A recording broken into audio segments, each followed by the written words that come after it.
Good evening, everybody. It's a pleasure to be back. George Morgan here at your service. It's PSGL. It's Wednesday night. It's Spain tonight. I love the lots of the tight ends. It's going to round 11.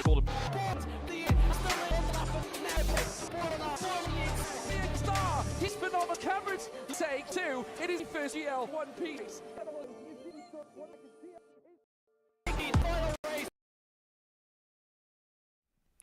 Hello everybody and welcome back to PSGL. The Styrian Hills are alive. We're about to go racing at the Red Bull Ring. But before we get into that, let's take a look at the action that happened last time when we went racing on the streets of Monte Carlo.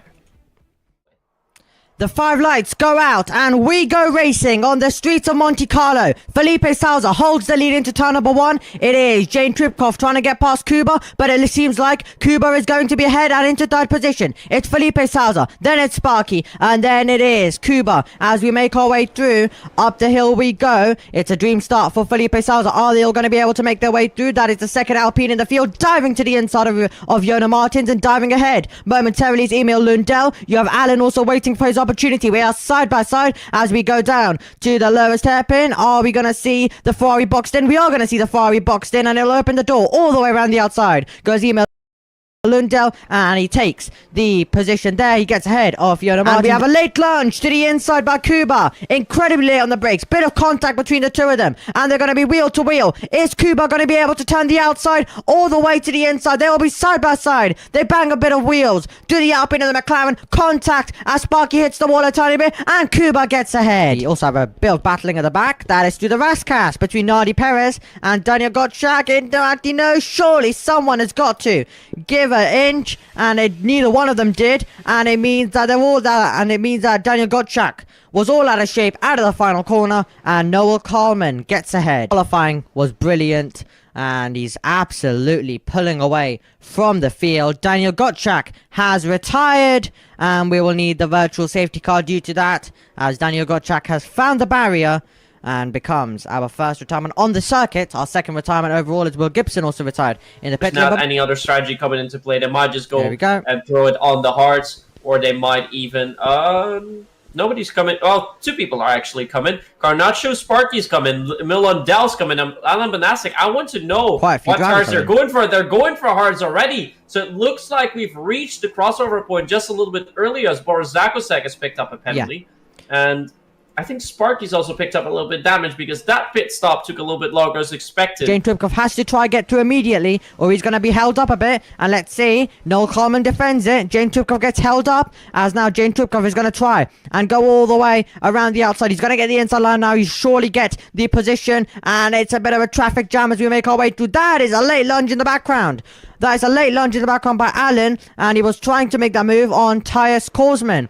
So he was trying to pull that move on Tyus Korsman. Let's see now with Sparky trying to make a move in the tunnel. Always risky stuff here. And let's see. Can he try and go to the inside? How late on the brakes can he be? Can he avoid hitting the Ferrari? They're both a tiny bit wide. They've just about got it slowed down. And this is when the racing comes alive.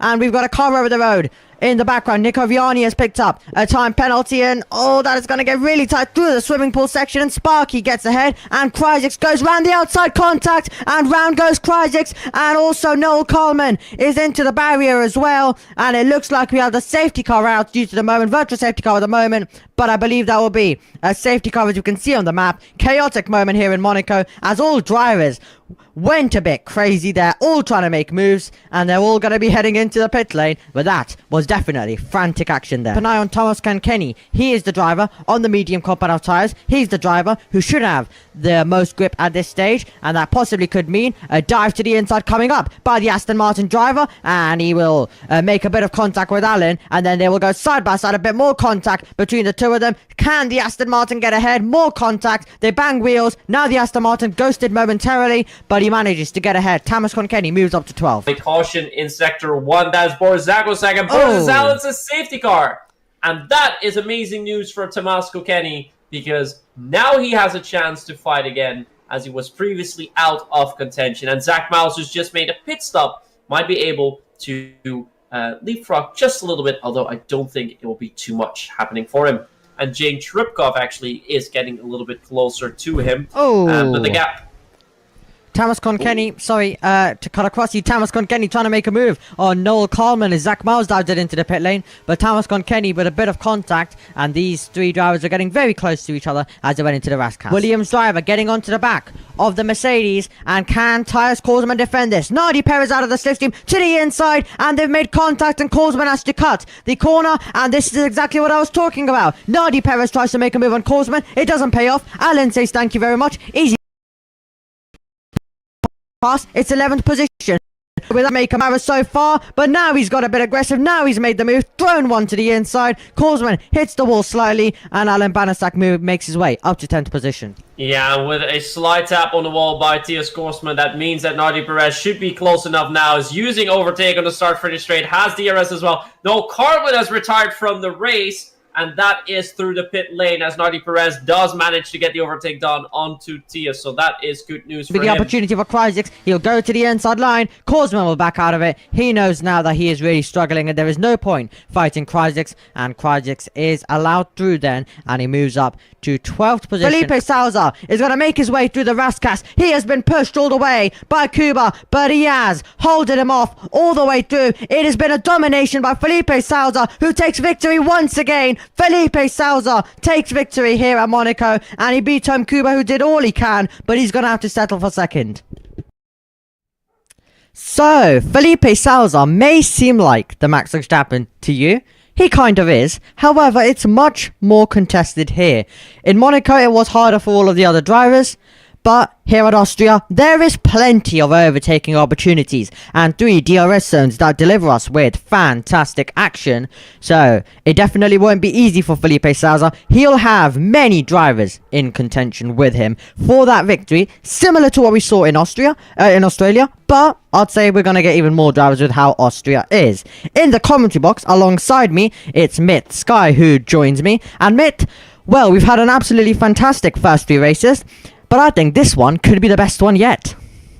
Yeah, I think this one's going to be great. I mean, we had a 3-way fight all the way through the end in Austria, and Belgium was pretty much the strategy, making sure that Felipe was going to run away with victory. And last week around in Monaco, well, Monaco, very hard to overtake. But once again, Felipe seemed to have a bit of superior pace there, so that's why he managed to finish ahead once again, and has 3 podiums with 2 wins to his name after 3 races. So that's really good. But tonight in Austria, we've seen last season as well, so much slipstreaming going on. 5-6-way fights, even all the way up until the final lap. I think we're going to be in for quite a banger tonight, and I hope you're just as excited as we are. It always goes down to the end at Austria. 36 laps in total. We usually get to see plenty of safety cars as well, so I cannot wait for the action to get underway. Now, we're going to show you the calendar. We have been to Australia, to Belgium, to Monaco. Today, we're going to Austria, and then when we finish with that, we'll be heading to Canada, France, Portugal, Azerbaijan, Netherlands, Brazil, and Texas. Some spectacular racetracks that we'll be heading to across this season. But of course, as we've already told you, Austria is definitely one of the great ones out of all of them that we are going to in terms of overtaking, in terms of action. So we'll be getting plenty of that here today.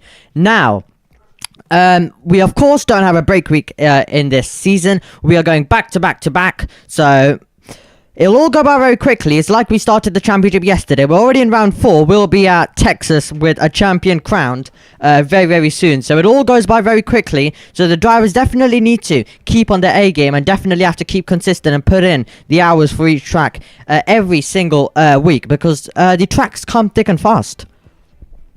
Yeah, and they definitely need to, with the lead that Felipe already has managed to pull out, because he's got more than a full race worth of points in the lead, and that already after 3 races. So they definitely have to step up, practice. Hope they have practiced a lot for qualifying here in Austria. And yeah, they need a superior strategy here if they want to try and beat Felipe. And that could mean the championship fight is going to get a little bit closer. Indeed, right now, on your screens, you are able to see the championship standings right now that we have just talked to you about, and it's Felipe Salazar who is at the front of the field. It is Jonas Martins in second, Kuba in third, and then Thomas Konkeni and Luca Wolster completing the top 5. You've got Linus Donovan, who's a reserve in 7th, so big shout out to him as well. As you can see, all of the other reserves are to the bottom as well. Well, some of them haven't really raced too much, and others have just not started the race or have retired during it as well. But Linus Donovan, the second place in Belgium, is what is getting him up there, because as you can see in Monaco he wasn't there, in Australia he wasn't there either, so definitely the second place at Spa definitely helped him, and he performed really well when we had the second round of the championship there at Spa. But as we've mentioned, the class of the field, the driver that every single person is chasing is Felipe Sousa. He's got a 20 points gap over Jonas Martins. He'll be looking to return to back to the front of the field once again after two rounds that he didn't want after Australia. He finished first in Australia. He was contending with Felipe Sousa for that win, but all drivers will be looking to get close to Felipe Sousa, which is a driver that's supported by a lot of you as well. He has a lot of fan following him, and definitely encourages him to perform even better every single week. Now, last season when he was in F5, he didn't have the best, I would say. He didn't have the best of seasons as well, but he definitely did show that he is a driver with pace, but couldn't get it together throughout the whole season. So he's definitely going to be looking to do that here this season, and he absolutely has, with a 20-point advantage, has Felipe Sousa. So do you think anyone's going to be able to close down the gap to him, or is he going to continue to put in the wins and continue to extend the gap? Well, they'll have to. In the meantime, the drivers seem to be readying up as the lobby has been created so that everyone will be able to join that. We'll have one new driver tonight, one of the reserve drivers standing in. Mike Klein is stepping in for Thies Kosman, who's not going to be driving tonight. He's away on a trip. But the other drivers in the championship, I think Jonas Martins is going to be the main competitor for Felipe. He's also second in the standings. Kuba Traziak, of course, had a great last time out of Monaco with a second place. Tomas Konkeni, unfortunately, the last race didn't go too well, but with a fourth and third place also can show that he can do a lot. And Luke Wall made a pretty good showing in previous seasons as well. Has been fairly consistent, 6th, 5th, and 6th. So maybe he can start picking up a podium position tonight to try and close that gap a little bit more and mix him into the championship fight. So a lot to do, but indeed, as you mentioned, Omi, Felipe is the guy to beat. Definitely is as well. And here is the circuit. It is in front of your screens right now. As you can see, 4.3 kilometers, 2.6 miles, and then you have 10 turns. And a few, around half of them, the drivers do not even worry about. Now, I'm looking in the lobby right now. The drivers have readied up, but it doesn't seem like that it's loaded me in. I'm still on the spectator screen, on the loading screen, so that's a bit interesting. Yeah, I've just managed to load in, and we can see that the weather is a little bit cloudy. It's a bit overcast. It doesn't seem to be any rain, but perhaps we're going to see some rain later on in qualifying. But I think we will see how quickly drivers come out, and with Jane Tripkov pretty much leaving the pits almost straight away, and more drivers coming out, there might be some rain towards the end of quali. So let's find out about that later on. But as you mentioned, 10 corners, a couple other corners named after some pretty legendary drivers, including Jochen Rindt, corner 9, and corner 1, Niki Lauda Corve. And then we also have 7 and 8 named after an Austrian driver called Wirth, but he is less known to drive in F1. But yes, Spielberg, the Red Bull Ring, the Austrian Grand Prix, located, as you mentioned, the Styrian Mountains. Beautiful track with 65 meters of change in elevation and 3 DRS zones as well. So plenty of overtakes. One to start-finish straight, one after turn 1, and one after turn 3. So lots and lots of action, and you bet that we're going to see a lot of slipstreaming all the way up into turn 3, because that first long straight, the second DRS zone after turn 1, that is always a treat to watch. Yep, absolutely as well then. So I've been able to load in, so we're going to be able to now bring you the qualifying session. Finally, I just had to rejoin the lobby because the game glitched as it wasn't letting me in, so that was a tiny bit annoying. However, we've finally been able to load in, and that means that we're able to see the cars on the circuit right now, and it will be Boris who's going to start us off. And Myth, I'm going to let you take us through this lap of 4.3 kilometers, 2.6 miles, and 10 turns to navigate for Boris. Well, here goes Boris. That was like late braking just before the 50-meter mark. Don't pick up any track limits in turn 1. That's the Niki Lauda curve, and now you can power it down the long straight. Of course, some elevation change area. You'll be braking slightly uphill into Remus before you go to the right. Make sure don't overshoot. Clipping the apex very well there is Boris Zakosek. And now down the back of the straight. This arguably is the hardest corner of the track because you break downhill. It's very easy to outbrake yourself into Schlossgold, and he does manage to do that quite well. Not drifting the car whatsoever on the exit. Moving on to turns 5 and 6. That is Rauk, hard left-hander. Don't stay too close. Maximize on the exit before diving into Ward left-right combination. And then we're almost at the end of the track already. Very short track before we take first a right-hander. That is Rind, and then another right-hand turn as we saw Boris slide a little bit. Good exit, not taking up any track limits. In the first lap round is a 103.451. That's a pretty good banker, but not good enough as Daniel Gottschalk immediately slips away 2/10 from that. So, the driver who got third in the F6 Championship last season was first. Now finds himself in fourth, as we've seen Zach Miles, Daniel Gottschalk, and Julian find an improvement to get first, second, third, and fourth. Because Felipe Sousa now also manages to slot his way through up into third position right now. So he is behind, but as we expected, close margins, and Felipe Sousa has got the exact same time as Daniel Gottschalk. It's Emil Lundell who's got the best time out of the 9 that we have seen so far in this session as well. And we've had the Aston Martin of Thomas Conkenny come over the line. That's Luca Warstow into 7th as well. So already looking very close as we expect around this 10 corner racetrack. And once again, as per usual, another thing as usual is that we've got the Sim Racing, GT Omega, and the PSGL sponsoring all around this circuit, and it definitely does add an amazing look to the racing that we get here every single week, and racing alongside all of the sponsor boards, definitely much better than all of the in-game ones as well. So great to continue those here in round 4 of the season. Hopefully we'll be able to do so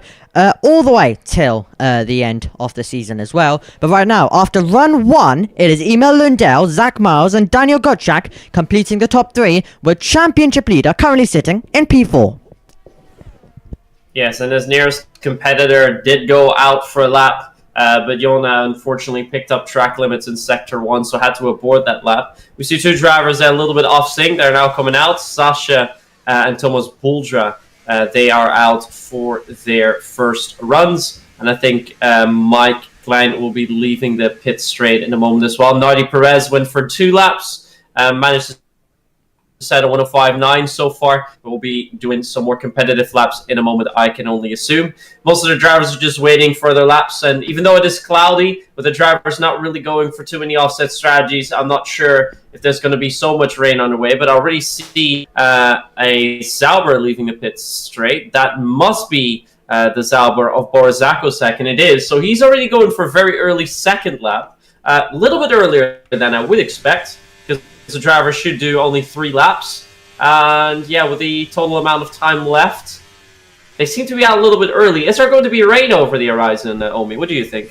Who knows? Anything is possible. We are racing around the Styrian Mountains. We've seen a lot of rain when we went racing here IRL. We've seen it plenty of times make an appearance around this venue. So definitely is possible. That could be why that they're rushing out there for their second run already. Or it could be that they're just getting on with it. Because do remember, at the same time, this is the shorter circuit. This is the shorter circuit as well. So a very quick out lap here. And an in lap. So you would usually expect them to take their time. But they are deciding to go out. Possibly due to rain, as Mitt mentions. Because right now, from what we can see, the rain could be coming with the clouds but it's Boris, who was the first driver to set a lap on the first run. He's going to be the first driver on the second run as well, but it's looking very close right now. But Emil Lundell, great lap time by him in the Alpine. He has got over a 10th advantage right now on Zach Miles, who is in second, and Boris, who currently sits in 10th, looking to upgrade that and hoping to get inside the top 5, is starting another lap. Yeah, in the meantime, Thomas Boldra and Sasha Neeb are finishing their laps with all the other drivers getting out of the way. And it looks like Sasha's going to come across in P15. It's a P10 for Thomas Boldra, 103.392. And yeah, now starting their hot laps. Is it Julia Nardi Perez who's up ahead? Or no, Boris, of course, was the first one to get out. He's currently in Sector 2. Was also already a 10th up in his first sector, but has track limits. So unfortunately, no improvement for Boris just yet. But with the amount of time that he has left, I think he should have enough time to go for 2 extra runs. What do you think, homie?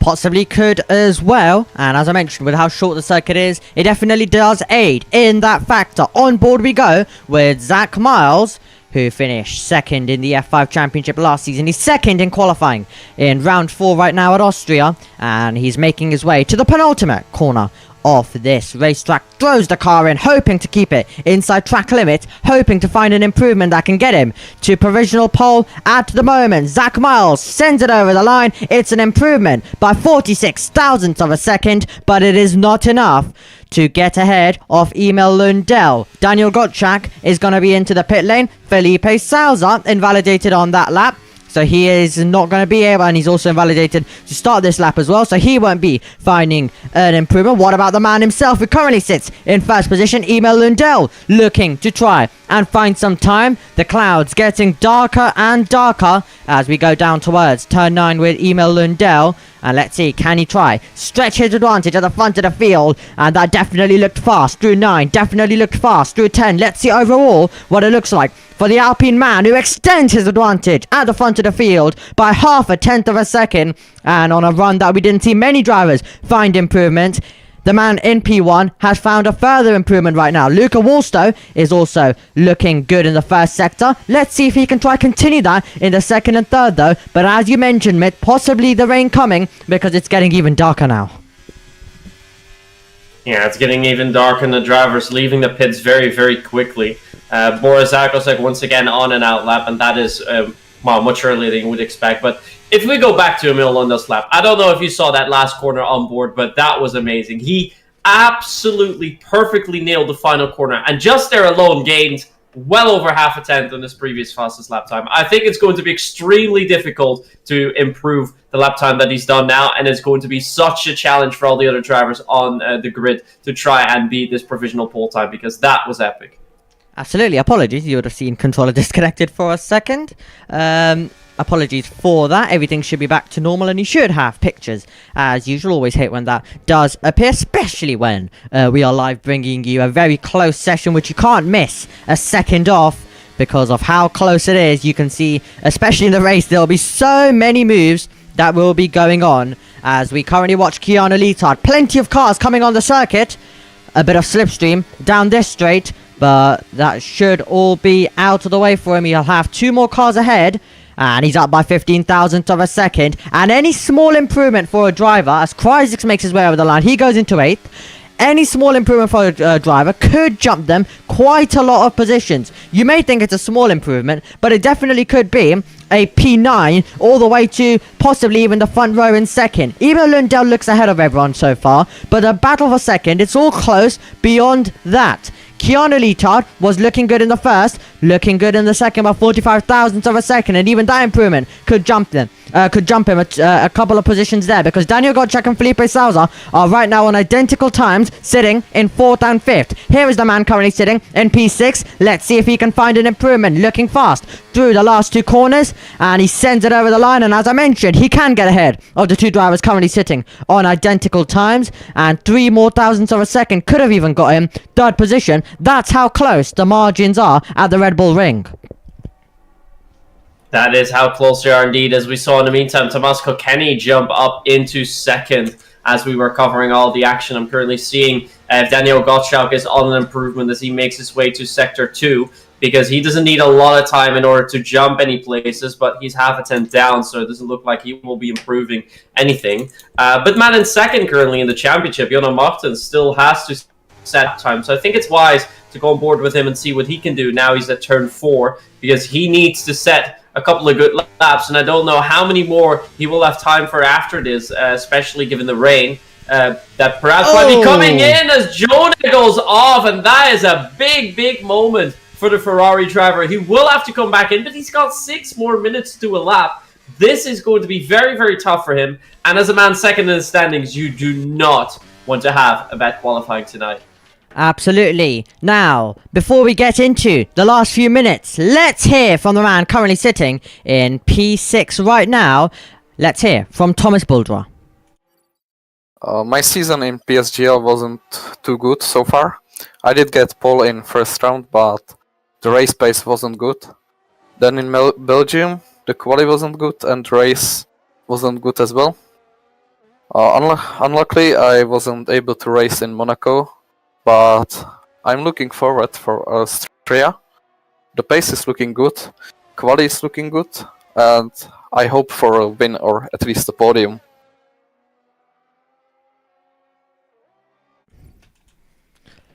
Okay, so you join us back now, and it was Daniel Gottschalk who found the lap for second, now finding the lap for second, or was second, because championship leader Felipe Sousa has set the lap time, and Luca Wolstow to third as well. Now the lap times are starting to come out, and so is the sun, as you can see. So the threat of rain is gone, the track improvement is there for the drivers, and me and Mitt were just talking about how possibly Emil Lundell's lap couldn't be beaten. Felipe Sousa, championship leader, sends it out of the bag, and currently is on provisional pole. Red Bull 1-2 as Alan moves up to second. So great stuff. The improvement is definitely there for the drivers, and I'm sure there'll be more drivers pushing on right now. Some are in the pit lane, but it's definitely getting really competitive. Jane Tripkov currently in the Mercedes, 0.2 of a second he is up by, and as I mentioned, that could be a heap of time as well that could get him up a few places. That's right now going to get him possibly near the top 10, but he surely wants to be higher than that. Does the Mercedes man, who will make his way through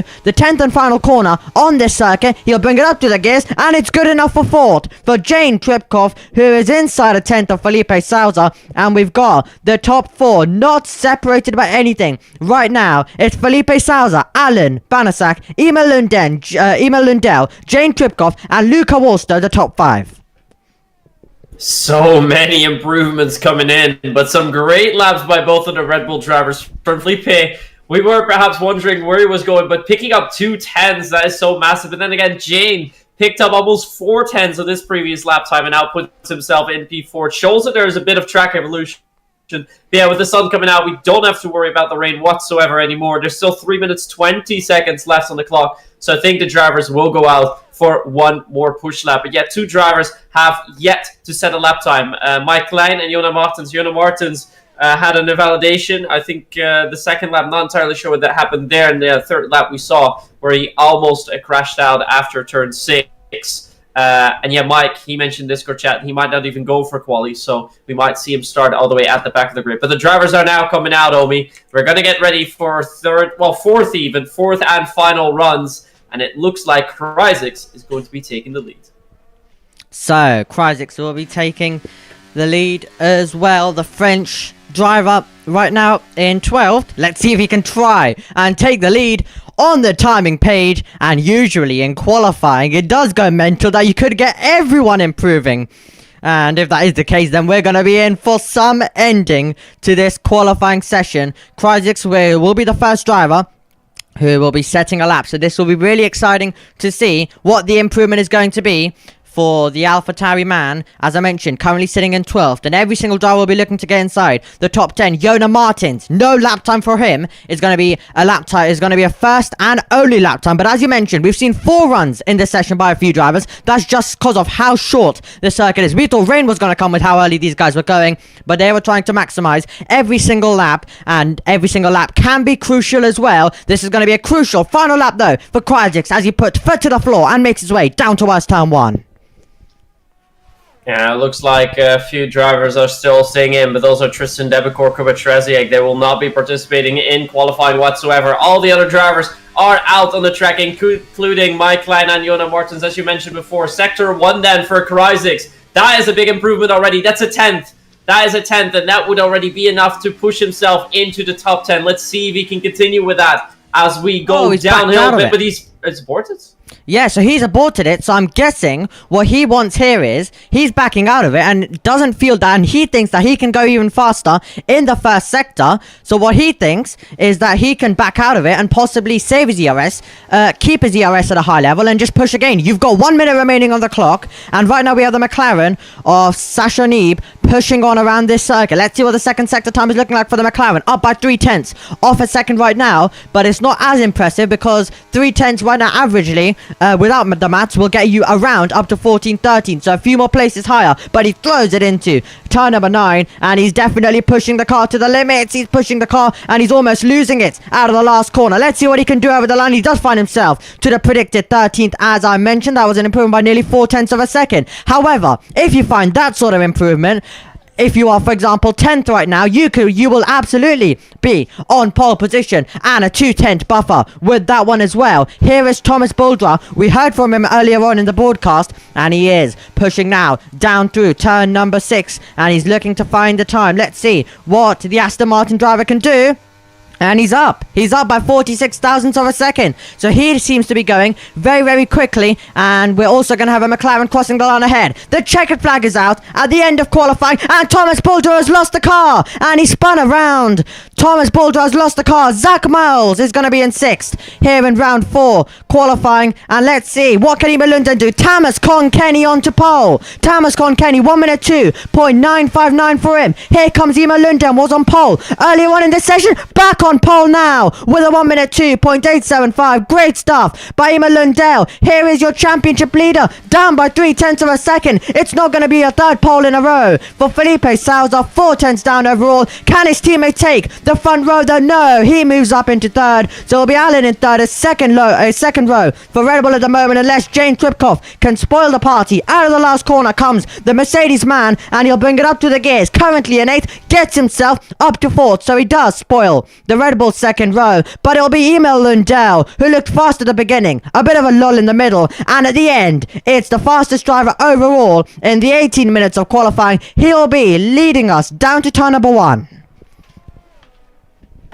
Meantime, also a big shout out to Jona Martens. He's second in the standings, didn't set a lap whatsoever, had only one chance for it, and still managed to do a 1:03.066, 1,000 away from Daniel Gottschalk, but still a pretty good recovery issues that he had during qualifying. But yeah, Emil Lundell showing that he's boss around the track. What an amazing final lap. I really thought we weren't going to dive into the 103s, but a 102.8, that is a stunning lap time.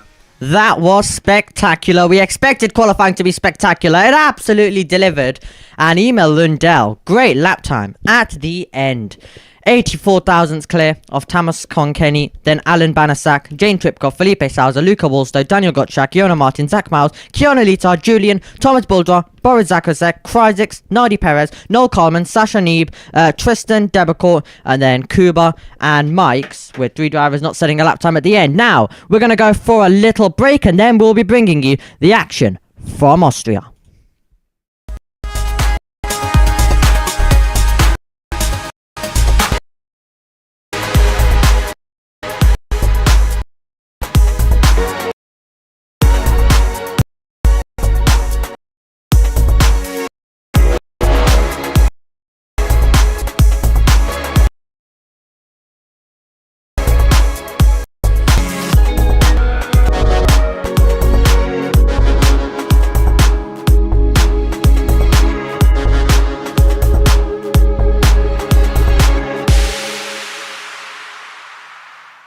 Again. Okay, so you join us back then here at the Red Bull Ring, looking straight to the action, and that is due to we won't be having a lobby restart because no driver got any grid penalty. So impressive stuff by the field. As you can see, it is currently dry, it's sunny skies, in contrast to what we had at the beginning of qualifying, and this is going to be super exciting stuff then.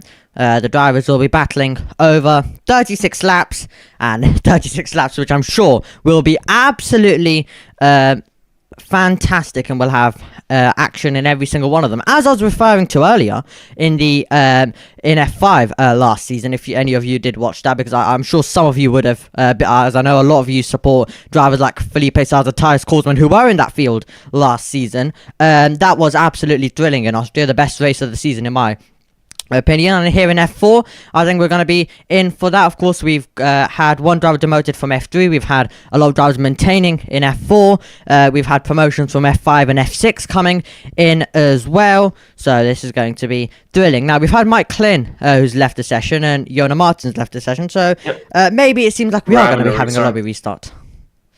Yeah, it turned out that Mike's game crashed, so that's why we're doing a restart. So we'll be taking a moment, means we have some extra time before we're going to get ready with the race. Good news for us means that we're going to see predictions on the weather, so we have a bit of an idea of what we can expect for this race in terms of weather, because normally we do not have access to that. We have no idea what is going to be happening, so it's a bit of a mystery for us, although seeing the background of the game, I think it is safe to assume that we're going to have a dry race out there tonight. But yeah, stunning qualifying, as we saw indeed.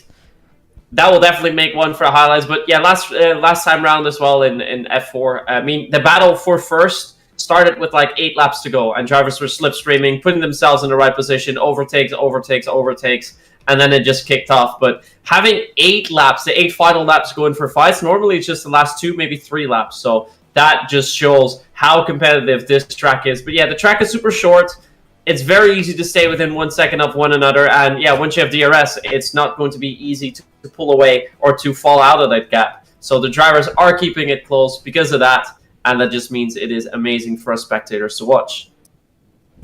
Absolutely. And I'll be honest, of course, the drivers might think a little differently, but to be honest, this is one of the circuits where I don't want rain, just due to how much action you get in the drive with the DRS and all that. So personally, I don't really want rain around this circuit. And qualifying, I think the last 2 PSGL qualifyings I've done here around this circuit, one in F3, one in F5 from last season, both were wet to dry. So I'm fine with those sort of qualifying in Austria. That's the only rain I'd say, but in the race around the circuit, I just want it dry because of how much action you get already in the dry. And I think we've also we've also had plenty of wet races this season, haven't we? We of course had a wet race in Monaco.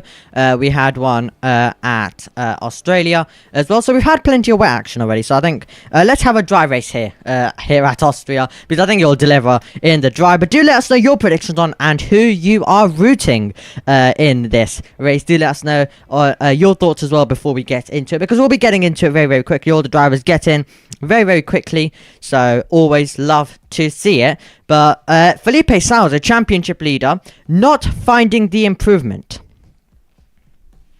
Yeah, well, he did manage to find the improvement there, but his second lap, his third lap really was already quite on the pace. I don't think there was much more improvement for him to make. Really did try and go for the maximum out there. We saw him push into turn 10, so there really wasn't too much more to be found. But I think if he were to, and hopefully we'll have an interview with him later on tonight, but I think he would have signed off on a 1:03.0, because those are some stunning lap times, and the fact that a couple of drivers are able to go quicker than him, that is pretty remarkable to see, and especially Milan Dell 1:02.8. I mean, wow, that is really something. And I'm very curious to see what the qualifying times are in F3 and in F2, because I don't think they are going to be much quicker than that. Emil Lindell was absolutely fantastic on that lap as well. So definitely will be exciting to see how the race does go for him. Another season in F4, finished 12th last season as well. Amit, of course, you would have been commentating over him. How was he last season in general? I was doing really well. Very solid. Always managing to sort of pick up and surprise people out of nowhere and get good consistent results. So he's been doing very well last season, and it seems like he just continued where he left off, and perhaps even a little bit better. So good season from him so far, and I hope that he can keep it up. Okay, now I did rush back here, so we didn't miss the start of the race. However, we of course weren't able to play the SRC promo, so we'll play that now and give a shout out to them. Big shout out, of course, to GT Omega. As you can see, I have the chair right here as well. So big shout out to them, and if you want one of them, then also use the code PSGL at checkout for 5% off. We'll be back in a second. Let's get a word though from our lovely sponsors at SRC.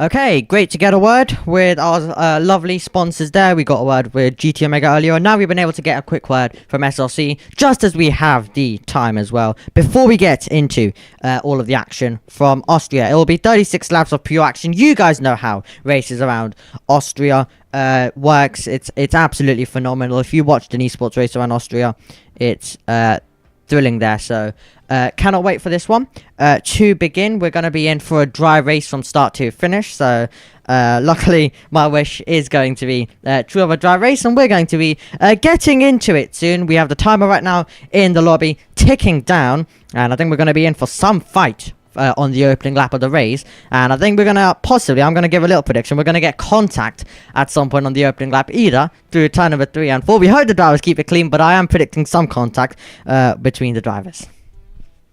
Yeah, it's very easy for it to happen in turn 1, also turn 3. Turn 1 especially because it's narrowed down a little bit before it opens up again and heading onto the long back straight.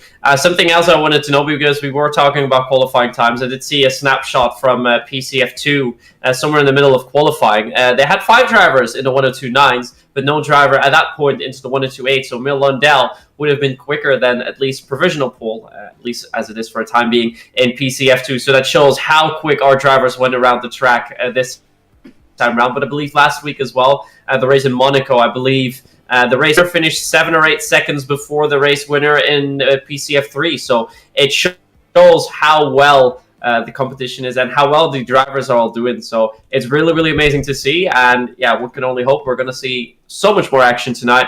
Although with Austria, I think we're pretty much covered. Indeed as well. Now it's looking a little bit more overcast, but you're still going to get the DRS. You're still going to get all of the lovely action that you would even if it was a little bit sunnier as well. But this is going to be I think really, really exciting stuff. And as you mentioned, great lap time, and especially with how these drivers were driving around, especially the last 2 corners. I loved going on board with them, seeing them throw it in, but of course at times it can go wrong. Of course, we watched a few laps with drivers just about holding the car, and then we had a car spinning into the pit lane as well, so it can all go wrong very quickly. But now it's time to get your last little predictions in before the 5 red lights go out, and then we will go racing here at Austria, and it's going to be 36 laps of amazing action. Safety cars definitely a big possibility. We do see safety cars around this circuit, and a late safety car definitely causes a lot of chaos. If we do get a late safety car, that would bunch everyone up. But we're about to go racing. 3, 4, 5 red lights.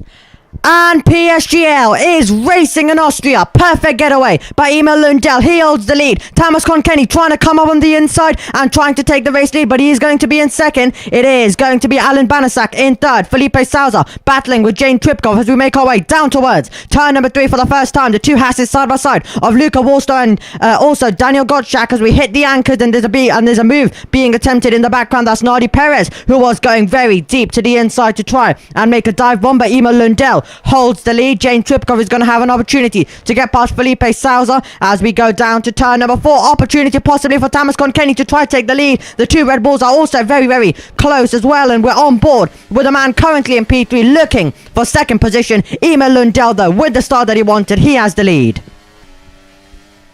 Yeah, he seems to be pulling away just a little bit, but as we know, at the start of lap 3, DRS is going to be activated, and that's when the drivers are going to be staying one in line with one another. Let's take a quick look at the tires as well, but looks like all of our drivers are starting on the hard set of compounds, so no different strategies coming out there whatsoever. But I think most of the drivers tonight will be going for a hard to medium strategy, and perhaps some that want to take it through a little bit longer will be switching to soft. But I think with how close the field is, I don't think you'll be willing to try any offset strategies here, as we see Daniel Gottschalk get past Jane Tripkov. Jane actually not getting a great exit into turn 1, out of turn 1, and losing a few positions as a result. When we see Tomasko Kenny fighting with Alan Manasek, Luka also now getting past Daniel Gottschalk, as teammate, but they're switching places more and more. There's so much action going on all the way across the field, and so far the biggest gainer of all of it is Tristan Dabicor down in P16, picked up 3 positions so far, and also a few drivers with 2 places gained. Kuba Tresiak P18, but more notably perhaps Daniel Gottschalk 2 positions gained,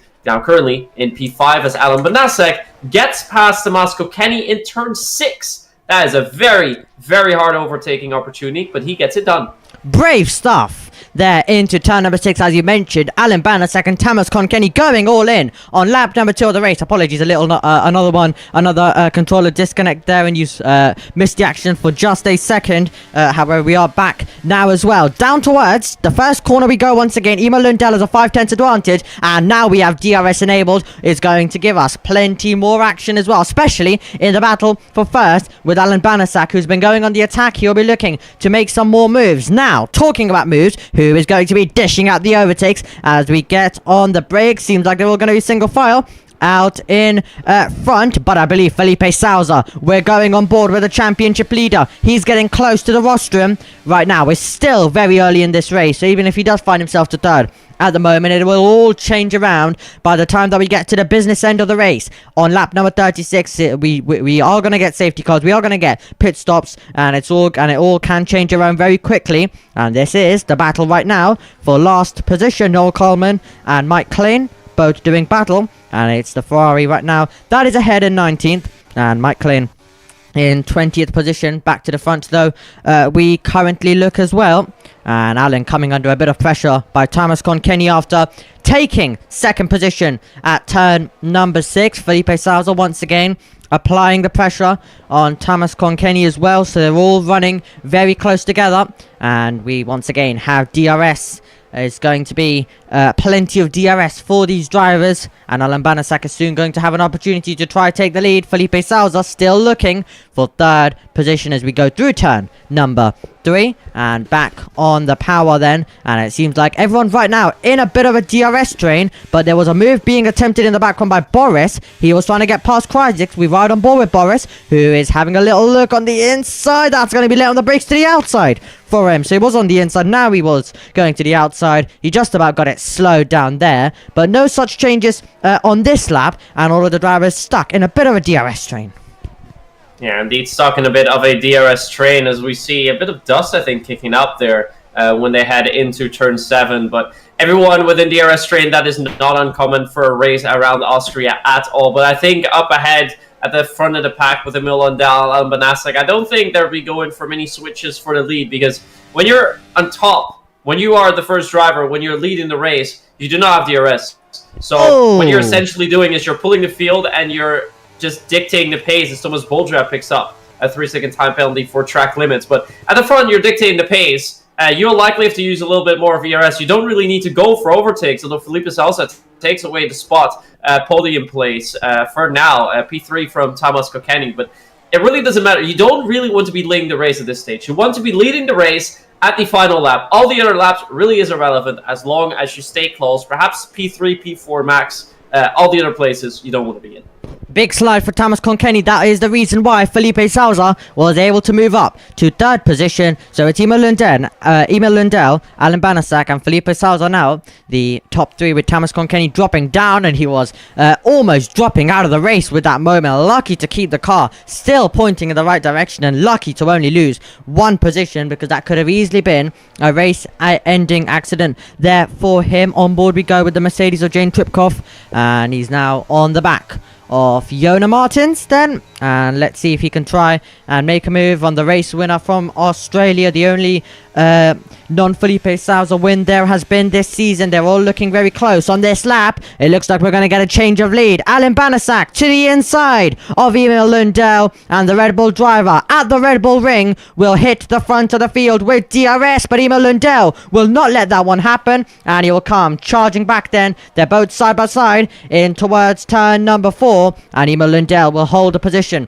on this lap, and Felipe Sousa getting very close to the back of his teammate. Keanu Litard is side by side with Julian. This is down to turn number 6, and Julian's almost getting past Thomas Bulldog with how late on the brakes he is, but he's been able to stay ahead of Keanu Litard. That's the main crucial thing for him, and Felipe Sousa getting super close to the back of Alan Banasak right now, so they're all starting to push each other, aren't they? Yeah.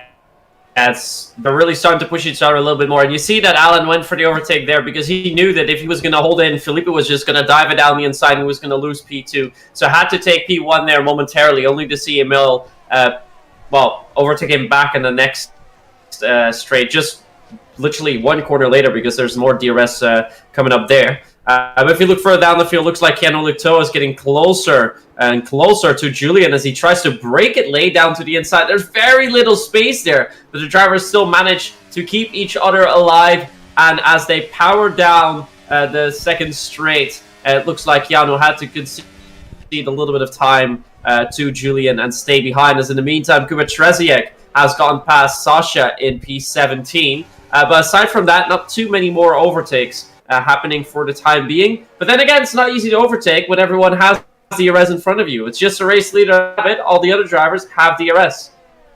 Yep, so right now the race may be a tiny bit more on the quiet side, but it's going to absolutely turn into fireworks later on. Every single race this season has, and especially this one will definitely as well. The main thing though is that we've still got 20 drivers. We've got a 20 car battle for the lead right now. And when you signed up for this to come here and watch us, I think that's what we all expected, to have plenty of drivers battling for the lead. We expected plenty of overtaking, like we are about to get. Is the two Hasses who went side by side on the opening lap going side by side on lap number 8, and that is Luca Wallstow being shown the curb, and Daniel Gottschalk trying to hold the position, tucking back in is Luca Wallstow. Is he gonna this time go to the inside? He will pull out of the slipstream, be late on the brakes he goes, and he gets that move done. He's up to 5th position. Julian is battling with Thomas Bulldog. Keanu Litard has been passed there, and Nardi Perez and Boris are going to be going side by side into turn number 6. Are they going to be able to both keep it clean? Just about. And Nardi Perez is going to be ahead of Boris. Yeah, a lot of shuffling happening down in the field. So Keanu being involved with some moves, now fighting with Thomas Bulldog. That's actually into turn 9. It's a very unconventional spot to do it, but Thomas has gone past Keanu Luto there. I think they pushed each other a little bit wide there. We couldn't see the full move, but it does mean that Thomas is ahead now of Keanu and will be eyeing some points there this race. But yeah, the 3 seconds are not going to help him later on towards the race. But look at that. Overtakes are happening, and it might be Felipe 3-man wide. There's contact between the Red Bull drivers. I hope for Felipe there's no damage to his car, but there definitely was some contact there, and I think Emil Lundell is now going to make his way back around to Alan Banasek. But is he going to stay behind? Is he going to try and push past? He's actually going to stay behind, so he will want to save a little bit of ERS now. Still has a lot of ERS at his disposal. A much better exit, too, as he heads into turn 5. But knows he doesn't need to go for an overtake. He can just stay behind, relax a little bit, and yeah, let Alan dictate the pace. But we see Alan is starting to slide a little bit there in turn 7 and 8. So it's starting to look like he's struggling a bit more for pace than Emil is. Fantastic racing, and this is exactly what I was talking about. The race starting to come alive. Alan Banasak is in the lead, but I don't think that's going to last for too long. Whether Emil Lundell wants to take the lead on the circuit, he might have no other choice, because he's also got the championship leader, Felipe Sousa, all over the back of him as well. And this is the situation we find ourselves in. The Hasses are also doing battle, and we make our way onto the straight. You can see the two Hasses going side by side once again. 3 wide for the lead, and Felipe Sousa trying to make a double overtake. 3 into turn number 3, not for too long. long though, because latest on the brakes is Felipe Salza, who makes the move and takes the lead on the circuit right now. It's Emil Lundell in second, Alan in third, and Jonas Martins has been able to get past Daniel Gottschalk. So the two Hasses who are battling have costed each other. Alan Banasak is getting his way back past Emil Lundell. Jane Tripkov is trying to make the move. Emil Lundell, who found himself in first earlier on, has lost out a place on the podium at the moment as Thomas Konkenny makes the move. We're watching the battle for 7th. It's close between Daniel Gottschalk and Jane Tripkov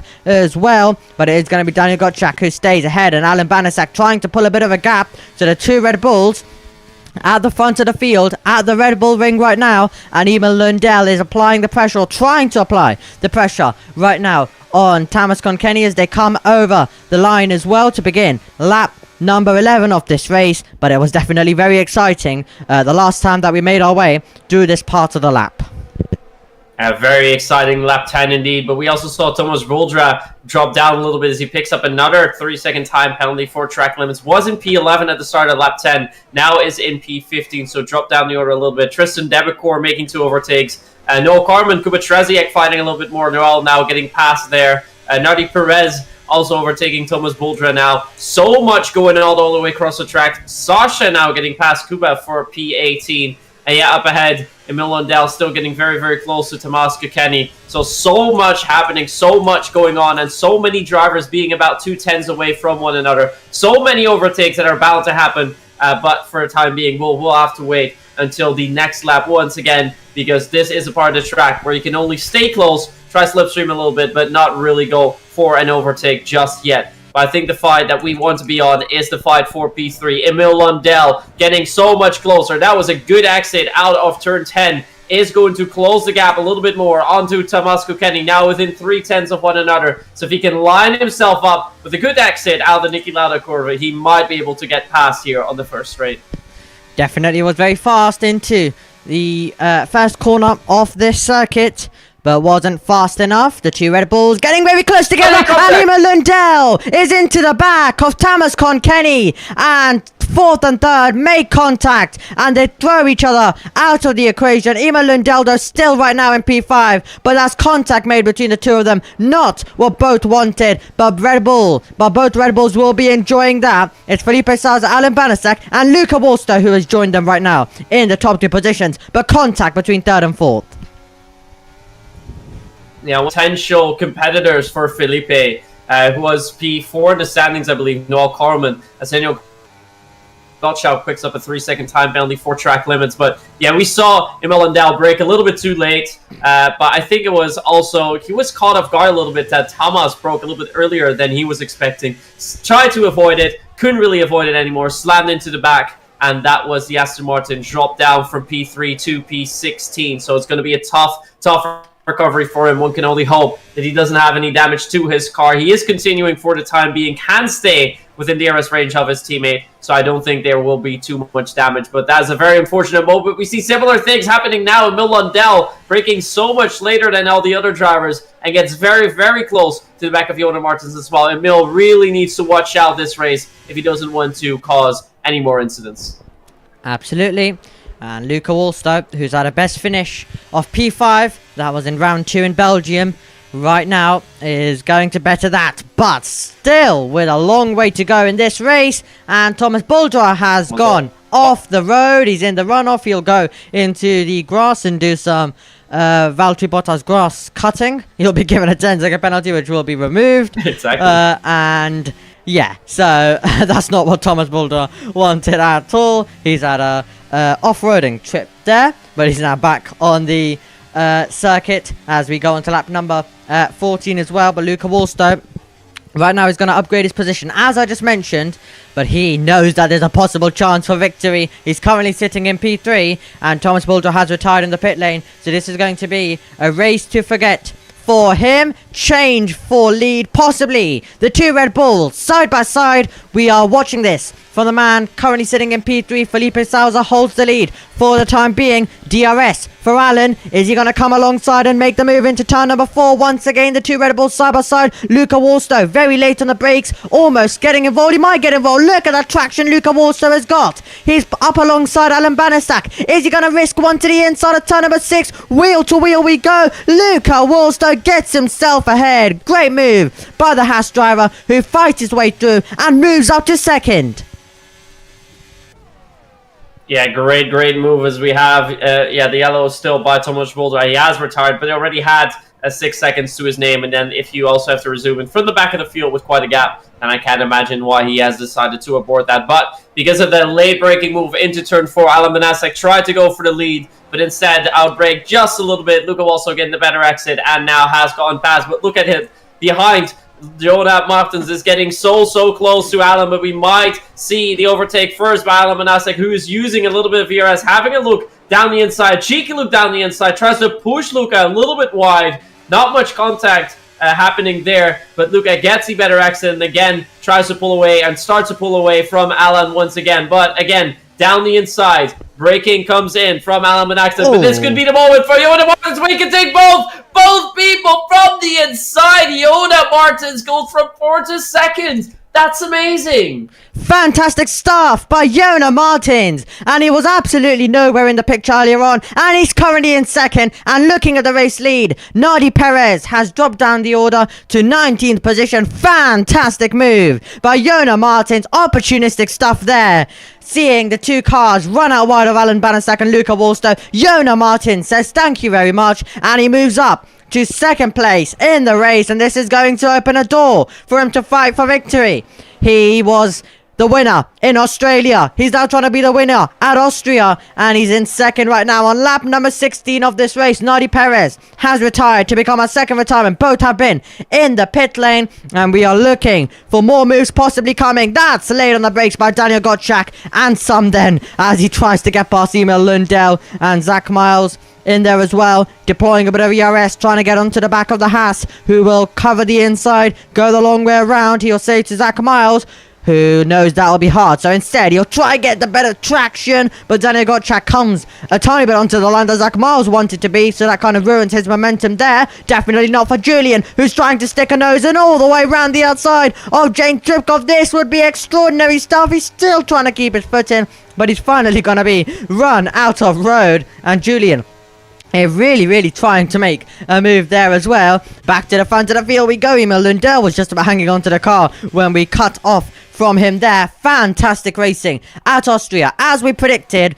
We expected nothing less when we came into this round of the championship. That's Keanu Leotard in the background, who you would have seen looking for a way through. But now let's see who's going to be looking for a way through. Down towards turn 3 we're going to go. Is Luca Wallstow going to try and make a move possibly? What about Yona Martins getting very close all the while as well?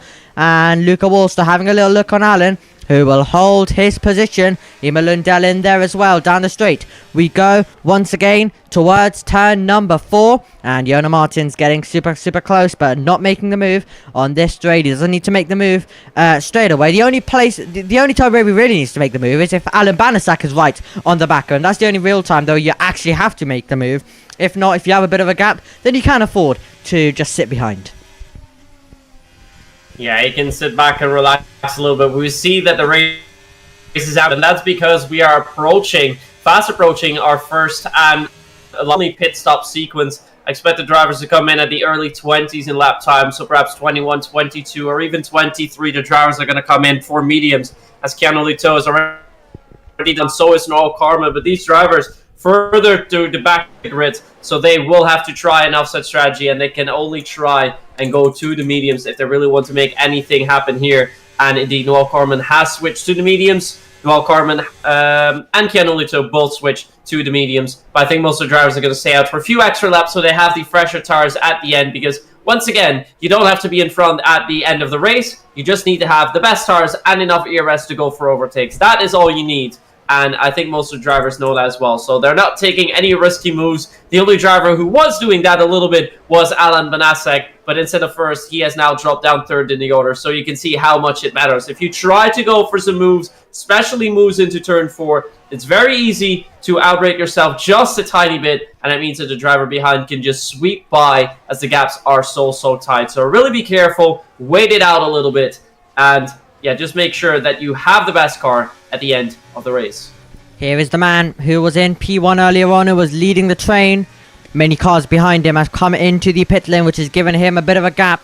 The top 5 continuing on, but Emil Lundell will be looking to return back to the front. Jonas Martins looks very close, and he could be about to take the lead. The Ferrari driver is going to pull out of the slipstream. He'll pull alongside, and Jonas Martins will take the race lead here in Austria, and he gets past the man who he battled with for the victory. Or in round 1, now he's battling in round 4, and Felipe Salza is going to try come back with a DRS. Is he going to send one to the inside? He knows that he doesn't need to take that risk right now, especially when many drivers have come into the pit lane, and especially when these drivers who will come into the pit lane will be looking for undercuts. Noel Coleman, though, is looking for a move, and he makes that move on Zach Miles. Yeah, but as we can see so far, because these drivers are now starting the pit stop sequence, the drivers that were, I think the highest ranked driver that came in was P7. So I think we're going to see more and more drivers coming now. And indeed, Jonas Martins, our race leader, is going to come in. And Felipe Salza is following that. Alan Manasek, of course, knows he can't get in because he would have to wait a couple of extra seconds, and that would eat away at his time. But because of this, he's going to have one lap of fresher tires at the end of the race. So maybe this will pay off well for him. But yeah, the other drivers starting the sequence here. This means that now you have to make it all the way through on the end on these set of tires, and a few more drivers staying out with Alan. So Emil Lundell, Julian Kreisig, and Mike staying out for a time being. But where is Jonas Martins going to come out in comparison to Daniel Gottschalk? It actually looks like Daniel is not able to move up that much more. I thought he was so much closer, but it looks like we're all behind Keanu Luto at the moment. Keanu has already made the stop a few laps earlier, but I think the drivers are going to catch with him quite quickly because that gap is only 1.4 seconds. And behind, it looks like Noah Carmen has made up quite a few places, and so has Zach Miles, as he's now gone past Luca also. So Keanu Leetard looking good right now, the net race leader on this circuit. Luca Wolster and Zach Miles battling, and it was Zach Miles and Noel Coleman last lap. It's Zach Miles and Luca Wolster this lap, and into the pit lane comes Emil Lundell and Alan Banasak. Julian continues on as the leader, so does Kreisig right now. These two the leaders on the racetrack. But Keanu Leetard has a 1.4 second advantage, and then everyone else is in a train still. So everyone else still running with the DRS. So it's only Keanu Leetard who's got a bit of an advantage. And also now we make our way onto lap number 21 as well then. So that's going to be something that Jonas Martins, Felipe Salza, and everyone is going to have to work on. And I wouldn't be surprised if they start making easy moves like this, like we've seen from Felipe Salza getting past Jonas Martins, in the hope of possibly getting onto the back of Keanu Leetard. And you can see it's already 1 second. They should be able to, but just to do it a bit quicker, and then they can start brawling once again. And they're brawling behind it. They're not waiting at all. And that is Thomas Konkeni and Jane Tripkov both battling down to turn 4 on the brakes. It will be the Aston Martin driver who will throw onto the inside, and he will make his way through and ahead. And there we see Emil Lundell and Zach Miles switching positions there, but it's 8 tenths of a second. So these guys have all closed in. It's only Mike Klenn who isn't in this train, but these guys have all closed in now. And Keanu Leetard is going to have company with 3-lap-old compound of tyres. And it's fresher tyres for Felipe Salza. But Keanu Leetard has definitely brought himself into play, hasn't he, in this race? Yeah, he was just hanging outside the top 10. Now finds himself in a net race lead. So his earlier pit stop seems to help him out a little bit. Although it will be very tough for him to hold up the faster drivers behind him towards the end of the race. He definitely made sure that he is in a position to score some more points tonight. Driver that the pit stop sequence didn't really work out for. For Emil Lundell, wasn't too bad. He's already in P6, but Alan Banasek, who before the pit stop sequence was in P4, now finds himself in a net P13. So he has to make up a lot of positions on those medium tires. They are 1 or 2 laps fresher than the drivers ahead of him, but he's lost so many positions during the pit stop sequence. It's going to be very, very tough for him to do, as we see Tristan Debecourt have a little bit of fight with Jane Tripkov. And it looks like, oh, Tomasko, can he just stay ahead of it around the outside? But so much happening here. Alan Banasek now on the inside. Gene Tripkov, can he hang on to the position? He does. He gets past Gene Tripkov through turn 7 and 8. That is not an easy spot to go for the overtake. And immediately Sasha Neves having a look around the outside, but is not going to make that move fly through in turn 9. But Alan has made out one position so far, but still has a mountain to climb.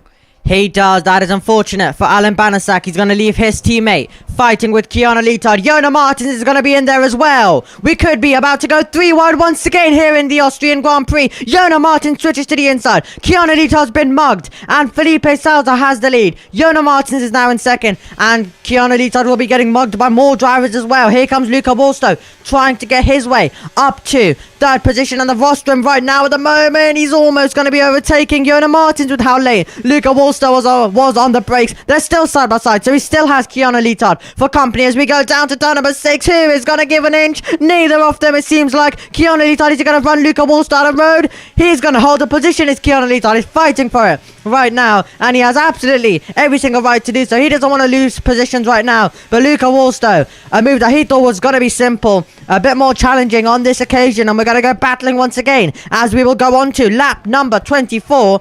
And fantastic stuff we have seen on the previous lap. And we've seen some, yeah, go on. We've seen some fantastic stuff indeed. Emil Lundell's getting so much closer. He's using a little bit of overtake now to get past Noel Carmen, but he is on a few lap older tires as well, so he will now be trying to close that gap to Ken Olito. But look at the gaps up ahead. A 10th, 2 tenths, a 10th, 3 tenths. That is so incredibly close. And Alan Manasek still finds himself in P12, so he still has so many more positions to gain. I think Alan might lose out on the fight for the podium places here, and I think the main fight will be between Emil Lundell, Luca Bolsto, Jona Martins, and currently in the lead, Felipe Salza. Absolutely. As well then, this is going to be the battle, and well, it's gonna go very quickly from now till the end, everyone. So we're gonna absolutely fly by this race is so far. And right now, as you can see, Zach Miles is lost out a tiny bit, but other than that, we were in a 17 car trade. Everyone but one driver until Zach Miles dropped out and he's trying to get back in. So everyone other than one driver, Mike Klein, is gonna be in a train, all battling for it, and Luca Wolstow is gonna be on the back of Jona Martins as well. This is about to get interesting. Emil Lundell's going to put the move on Kiana Leotard. Is Jona Martins about to take the lead on the circuit? What about Luca Wolstow? Leotard's late on the brakes, but it looks like Emil Lundell is heading through into P4 as well. And Noel Carlman is in right now 6th position. Here with the next one to go on the attack on Kiana Leotard. It's Tristan Debecourt battling with Alan Banasak, who's trying to make his way through, as you said, Mitt, after the unfortunate drop of positions during the pit stop phase. Jane Tripkov and Julian are banging wheels, and that's getting close between the Williams and the Mercedes as we go down to turn number 6, and they're gonna make their way through that corner, still wheel to wheel, nothing between them, and Julian losing out there a tiny bit after being after the racing line, of course, the natural racing line of Jane Tripkov and Julian having to go on the outside, and that meant that he was all out of shape and losing all sorts of grip there. And onto the straight we go. Once again, it's going to be close. Once again between our leaders. Through the first corner we go, and down towards turn number 3. What about Emil Lundell? Watch the Alpine driver trying to move up to third position, trying to move up to the rostrum. He's going to be late on the brakes. To the inside, how late on the brakes can he be? He was almost into the back of Jona Martins, but luckily elected to go to the outside, or he would have actually been into the back. But Emil Lundell very late on the brakes there. Yeah, Emil being very late on the brakes, mostly there into turn 3, also into turn 4 brakes a little bit later. What we've seen him do with the overtake, especially the ones he made on Noel Carmen Kianoloto, who was taking a different line into lap 1, leaving a little bit of space at the start, but then taking a better exit, taking more speed through turn 1, and allowing him to go for an easy overtake. So in the final few laps, really need to keep an eye on Emil Lundell, perhaps even go on board with him so we can see what he's doing, because I think the strategy that he has for turn 1 might be enough for him to clinch race victory here tonight. Who knows, but Emil Lundell definitely really bringing the fight today, and we absolutely do love to see it. More drivers getting involved, and as I promised you at the start of the broadcast, that maybe Felipe Salza might be winning. We still don't. It always goes down to the end, and today we don't know who is going to take victory. They're all on the same strategy. It's a circuit where there's plenty of overtaking opportunities. As you can see, Jonas Martins is always having to worry about Emil Lundell, who's having to worry about Luca Wallstrom, and then it goes on because there's so many drivers all in a train, all battling once again, and Jonas Martins is trying to pull out of the slipstream and be late on the brakes and get his way up into the race lead right now. And Zach Miles and Daniel Gottschalk super close together as Alan Banasak fights his way through on Thomas Conkenny. With that, also picks up a 3-second time penalty. If he doesn't pick up any more warnings, that could possibly be removed because he was in he was making an overtake when that happened. Julian's ahead of Jane Tripkov, and they were doing battle as they have their very tight battle that's right now going on lap number 27, about to go on to lap number 28. Look at the gap. The top three pushing each other right now to different heights, pushing each other around this venue. A very short venue this is, and look how close the top three are, not separated by anything. On lap number 28, onto the second straight we go once again, and Jonas Martins is going to pull out of the slipstream and make the move for the lead, and it will be Emil Lundell making his way through for second position. Can he be late on the brakes for the lead? Possibly no. He's going to sit in second, but look at the traction he's got compared to Jonas Martins. Down the straight we go. Jonas Martins is in the lead, but he's having to defend it. Emil Lundell is going to make his way through and will take the lead on the circuit. Jonas Martins will not fight that one too much. Felipe Salza has a little look to try and get past Jonas Martins, but this race is starting to come alive once again. Yeah, it's starting to come alive much sooner. We're just in lap 28 out of 36, and the fight for first. The top four, perhaps even more, is really going out as we see a Red Bull being out. That is Alan Manasek. Let's see what has happened to him. He's dropped down all the way towards the back of the grid. And yeah, he's spinning around a little bit. I think something is up there. He will be retiring the car likely at the end of this lap, but not the race Alan was looking for. He was fighting so much for the race lead, and the pit stop was a little bit later. Dropped down the order quite a bit. Not sure if anything else was involved there. But that really did cost him. So very unfortunate story for Alan, as he's now going to drive it into the pit lane. But the fight up ahead still being so much more exciting, with Jona getting so close to Emil into turn 3. But remember, Emil has been involved with an incident earlier on in the race. That was an incident together with Tomas Kukeni, an incident that perhaps is the fault of Emil Lundell. So we might see a post-race into that. And that might mean that if Emil manages to be the first one across the line, that he is going to drop down the order significantly after a penalty might be applied. So definitely make sure to look out for that. But unfortunately, after the race nights that we have tonight that are going to be provisionally, we will only be able to confirm the full race result with you next week when we head to Canada. But for now, we're going to start lap 30 in one corner to come. And we're getting closer and closer to the final lap. In the meantime, in the chat, let us know who you're supporting, who you think is going to win the race tonight. If that's going to be Emil Lundell, Jonas Martins, Felipe Salza, or Luca Walso, or perhaps someone outside of the top 4. Let us know. Like and subscribe for more action here at PSGL just like this. We're on lap number 30, and when you know it hits 30 at Austria, you know you're in the final stages of the race, and it's about to get interesting, and it's already very interesting, but it's about to get super exciting.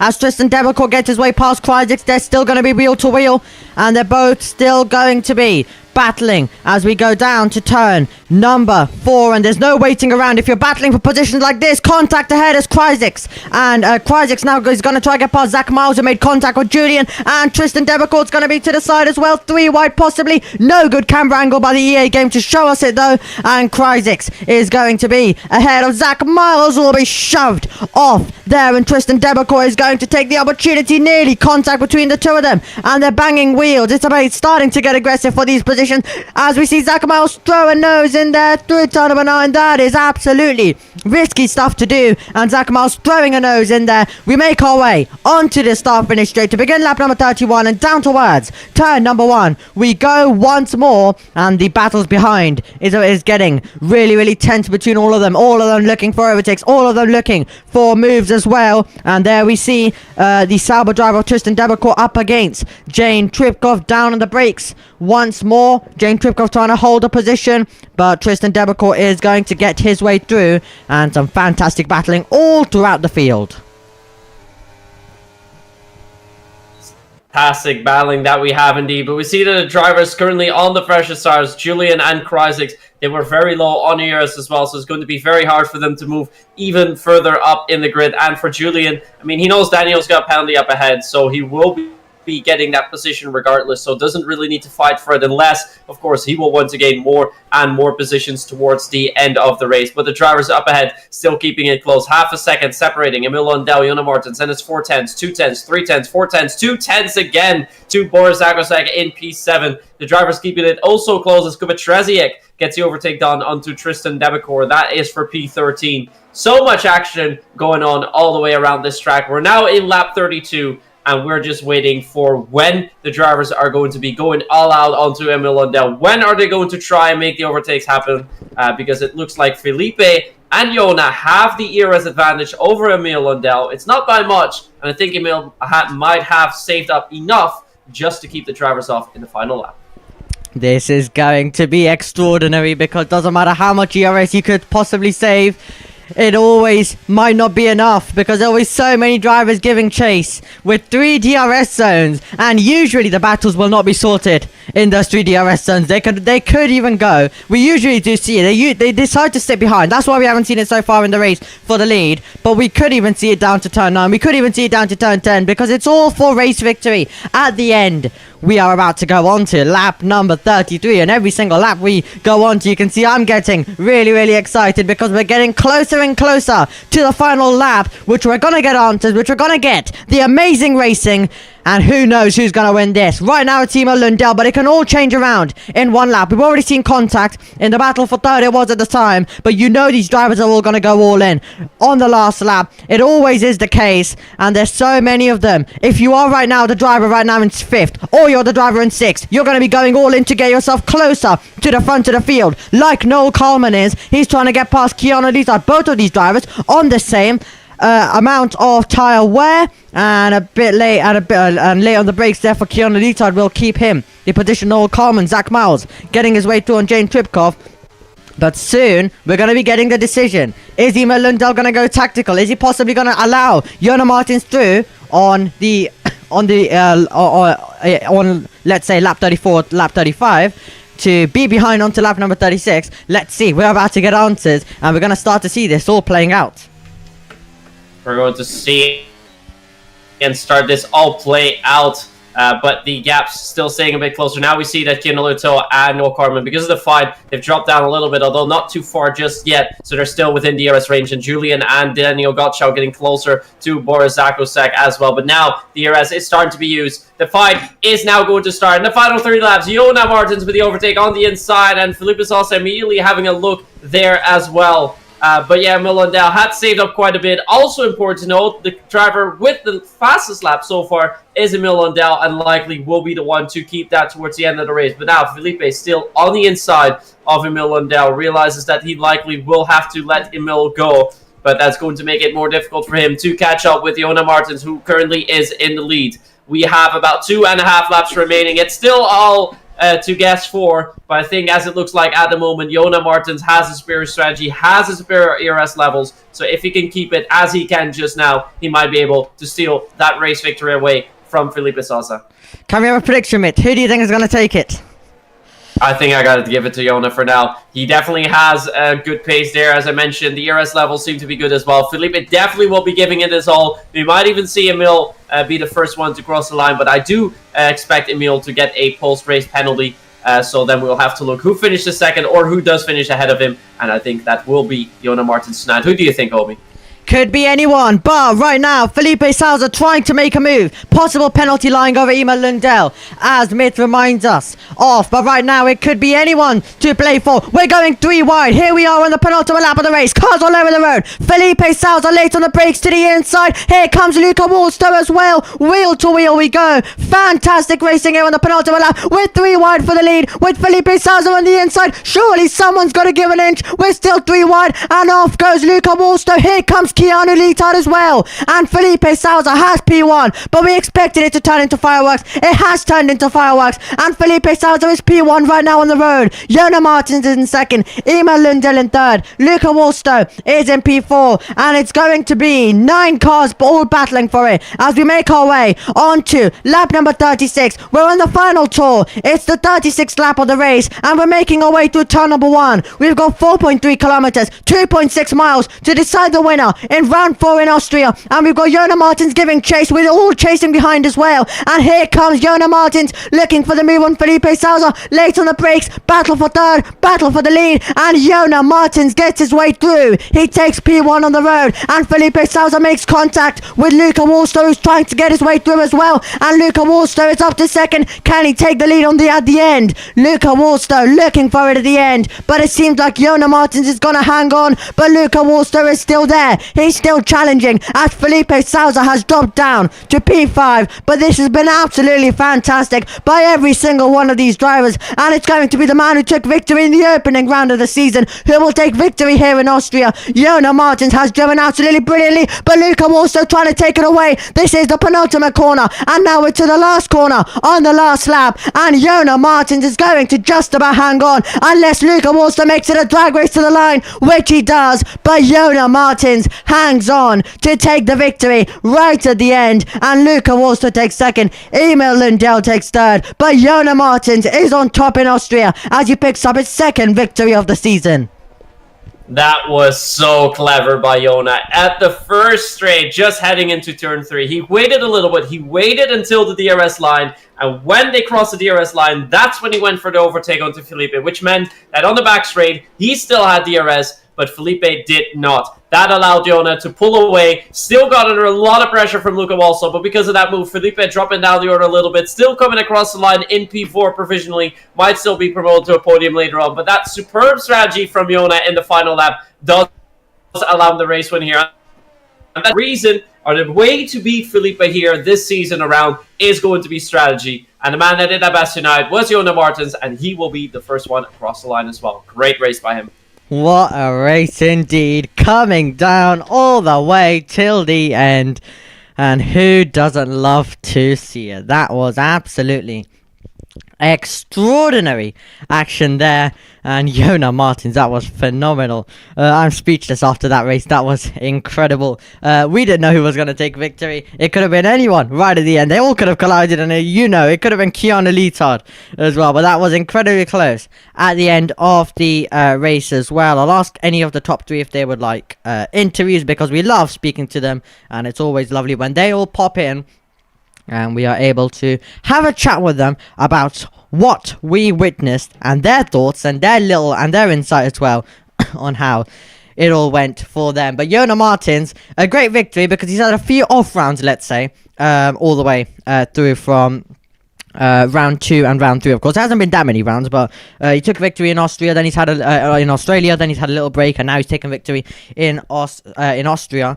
So it's been absolutely phenomenal. So great stuff by Jonah Martins. No driver joining us yet, but we'll wait for any of them to see, and then maybe one of them will join us as well. But Jonah Martins, Luca Wolstow, and Emil Lundell, and then Felipe Salza, Keanu Litard, Boris, Julian, Noel Coleman, Kryzix, Jane Tripkov, Tristan, and then we had Sasha, Daniel Gottschalk, Tamas Kon, Kenny, Zach Miles, Kuba Tresniak, Mike Klein, all of your finishers, and then your retirements were Alan Banasak, Nardi Perez, and Thomas Buldra. Jonah Martins has joined the waiting room. Yes, it looks like he has indeed, so we will be able to move him in a moment. But let's also remind us, Jonah started in P8 for this race. Started in P8 and managed to clinch victory here. That is some amazing recovery done by him, and a great, great race altogether. And he has joined us in the commentary box. Our race winner for tonight here in round 4 around Austria, it is Jonah Martins. Welcome. Hello, hello. How are you doing? We're doing pretty good. How does it feel to be back on the top step of the podium? To be honest, going into the race, I didn't expect it, so I'm quite happy to be here. Austria is usually a strong track for me, but I didn't really practice too much throughout the week. I don't know, lack of motivation. So I'm happy to be here, to be honest, especially after my decently poor qualifying. from P8. So yeah, good race. Yeah, let's take you back to qualifying. You indeed finished in P8. You had some issues going all the way through round. I think the first lap you went for track limits. Not sure exactly what happened on the second lap. The third lap, we were on board with you. We saw you almost dipping it out there in turn 6, just managing to save the car there, but getting into the gravel a little bit. And then the third lap was actually a pretty good lap with a 103.0. So that did manage to put you on P8. But how was qualifying all the way throughout, and what happened on your second lap? So in preparation, in the last session I used a different setup, and that felt really good. So in my head, for some reason, I was driving with that one, because I had saved my setups always right before the session, so I know I don't have to like check them in the race. But I accidentally saved the wrong one.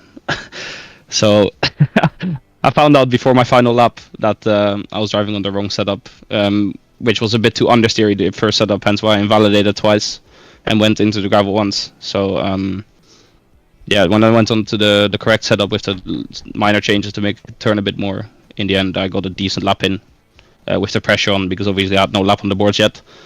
So yeah, happy to at least qualify 8th.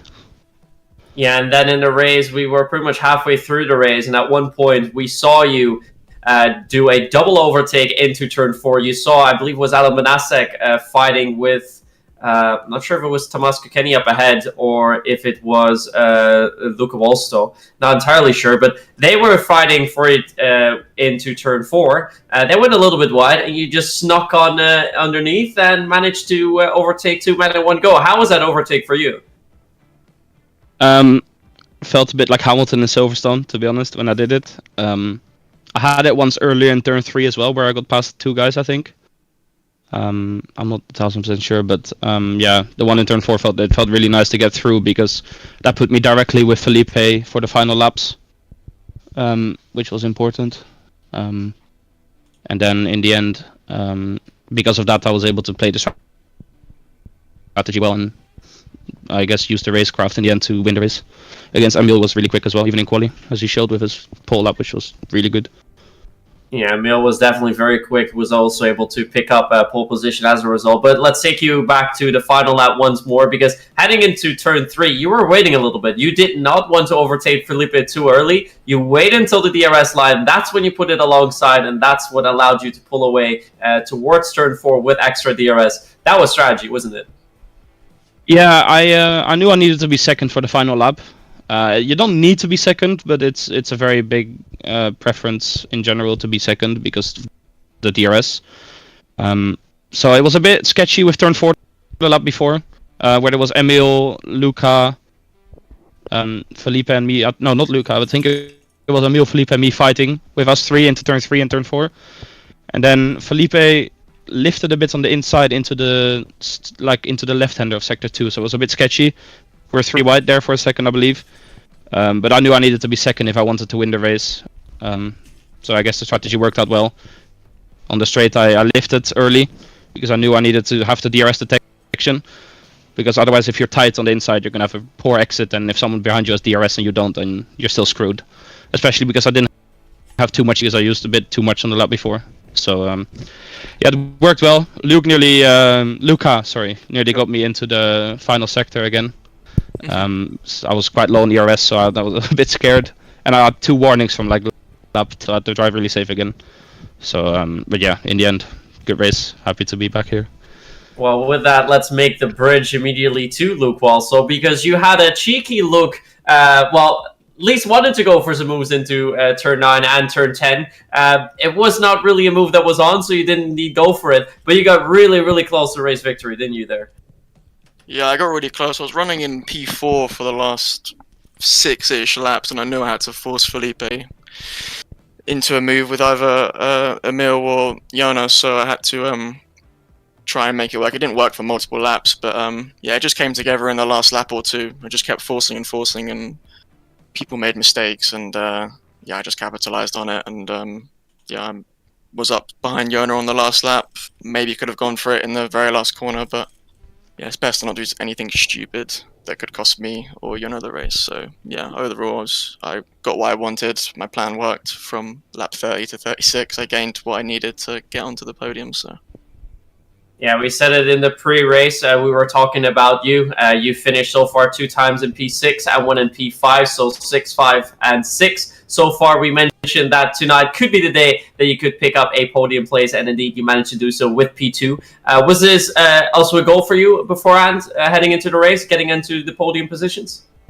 Yeah, definitely was. Obviously, Austria quali times are very close, so I knew that if I put the car P6, it's going to be a close grid, regardless, and every 10th or 100th matters in quali. And yeah, I was pushing forward for podium the whole race, and I definitely realized in the last 10 laps that I was not where I needed to be, and I needed to force people into some moves, and it worked out in the end. And pace was definitely strong enough to be up at the front for P2 anyway. So yeah, I'm happy with the decisions I made. Yeah, and with the extra points that you're going to get, you were 5th in the standings. You are going to leapfrog Tomasko Kenny and Kuba Tresiak in the standings, so you'll likely be P3 in the standings so far. Heading into this season, season 36, what were your hopes on around about where you want to finish at the end of the season?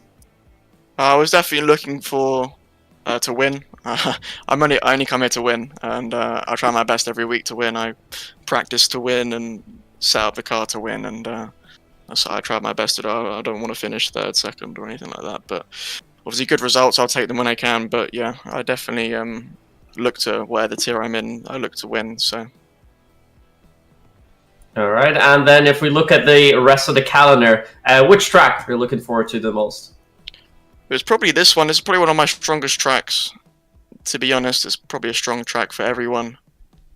But yeah, I like Brazil and Texas and a few other tracks. So and the Netherlands. So I should be strong at those tracks. A few of them are not my strong tracks, but yeah, just more practice needs to be done, and I'm sure I'll be up the front again. Well, it's good to see for you then that the 3 tracks that you do favor. It's round 9, 10, and 11, so the final 3 races of the season. So definitely make sure to keep the pressure onto both Jonas Martins and Felipe Salsa they're currently ahead of you in the standings, and maybe you'll be able to clinch victory all the way at the end of the season. Season's still long, so let's hope you can put in some more good results and keep that championship fight close. Yeah, thank you. I think with that, we've pretty much gone through. Any closing words from you, Omi, on the interviews? Not at all. Well done to both drivers, and we hope to see you guys again soon. Okay, so, well, that was absolutely incredible. Now, we did see them mention a bit about the tracks that are coming up, and we'll quickly show you that and remind you what is coming up. The first 4 rounds are done. Next time we head to Canada, not a circuit that we often see in league racing, so that's going to be very interesting. Then we head to France, Portugal, Azerbaijan, that's going to be chaotic, then Netherlands, Brazil is going to be action-packed as well, and then we'll end the season in Austin, Texas, at the Circuit of the Americas, so cannot wait for that one as well, and they're all going to come very quickly, of course. No week break, as I mentioned earlier on in the stream, so they're all just going to come very quickly at us, aren't they? Yeah, they're all going to come very quickly at us indeed, and we'll have to, with the release for F1 24 being just around the corner, just 2.5 months remaining until we get that, and then of course we have to prepare for the new game when we continue with some new seasons. But I'm very, very interested in seeing how next week's race is going to be in Canada. Don't race there a lot. Definitely the chances for both safety cars and rain being pretty high there. And it's also a very lovely track to drive. So I'm really looking forward on doing my hot lap there next week. Unfortunately, this week wasn't able to do one. Definitely will be able to do one next week. And hopefully I can get a little bit closer and be within a couple of seconds of the drivers that we're going to see and the drivers that we saw tonight. But I definitely do expect a lot of action that we're going to see in the next race. And what's also good is that the last DRS zone, there's of course one heading onto the start-finish straight, but also one just before the Wall of Champions and the little chicane there. So I think we're going to see hot action all the way up until the final few seconds of the race. So it can only be great. Yep, of course you've got the straight, the back straight right at the end that ends the lap before the Wall of Champions. So we could be seeing another last corner and maybe a drag race to the line once again. But yes, we of course went there for PCF1 a few weeks ago. We had a big crash there, of course. through turn number 4 and 5 there, didn't we? As well in the PCF1, similar to what we had in the F1 2020 esports as well. So incidents can happen there. Definitely does happen there, and fantastic racing will also take place, as it will throughout every single round of the season. We've had some brilliant racing so far in the 4 rounds that we have done, so it has been absolutely incredible having you all join us and watch all of this fantastic action. Now, of course, unfortunately, it is a bit annoying that you guys get a lot of action, then you'll be going to the boring real life F1 stuff that we're gonna get Verstappen winning. Yes, okay, maybe Felipe Salza's been dominating, but he hasn't won every race. It's been Jonas Martins who's won 2, and Felipe Salza who's won 2. So it's basically equal, but Felipe Salza, yeah, one of the more quick drivers, but there's always battling. That's the main thing. There's always battling with the lead. It's never slam dunk. So, yeah, probably Verstappen's gonna win this weekend, but I suggest if you wanna try get half of our action, I'd say go watch Formula 2 and F1 Academy. Anyway, it seems like I promote that too much as well. But anyway, one thing that we absolutely should promote to you, because it's absolutely incredible, is the GT Omega chair and all of their products. You can get 5% off if you use the code PSGL at checkout, and of course at Sim Racing Center as well, with all of the amazing setups that they deliver and all of the coaching. So make sure you go look at that. And of course, before we even get into F1 24, there could be definitely quite a lot of things coming in. We have Linus Donovan in the chat as well, saying thanks for commentating again today, guys. You guys are doing great. Big thank you to you. Hopefully we see you back as well, because you were absolutely fantastic in Belgium getting that second. But for myself and Mitt, that is unfortunately going to be it here for PCF4. We hope you enjoy the real life action, and hopefully it's great. But we will be back. The real action that you get weekly will be back next Thursday, same time at 7:45 for the highlights, so you guys can catch up on all of the action that we had this week, and then we'll get into the action from Canada. But for myself and Mitt, we'll see you later. Have a good week, and we will see you next week when PSGL returns. Goodbye.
He's got the inside off, here he's through, on the left-hand side, hooks the apex, gets on the power nicely, and that is job done. Jarno Opmeer now, to the last couple of corners now, his finest drive, his greatest drive, and he's done it at the Circuit of the Americas. He returns, top step of the podium, once again, the GOAT is back. Jarno Opmeer wins the US Grand Prix in a stunning Grand Prix.